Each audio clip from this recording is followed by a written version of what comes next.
పెద్దోని నమ్ముకుంటే చూసినావా వాడు ఎట్లా చేసిండో? అవునండి.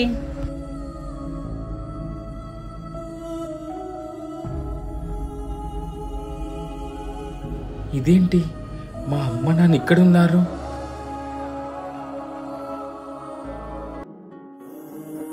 అమ్మా నాన్న, మీరేంటి ఇక్కడ?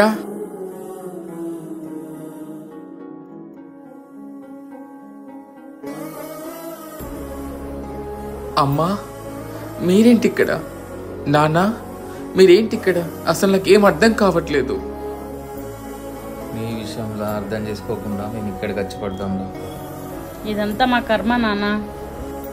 అమ్మా అలా అనకండి అమ్మా, ఇది మనీళ్ళే అమ్మా, మీరు ఇక్కడే ఉండండి, నేను మిమ్మల్ని చూసుకుంటున్నాను. నిన్ను అర్థం చేసుకున్న బాధ తప్ప నాకు మీ మీద ఎలాంటి కోపం లేదు.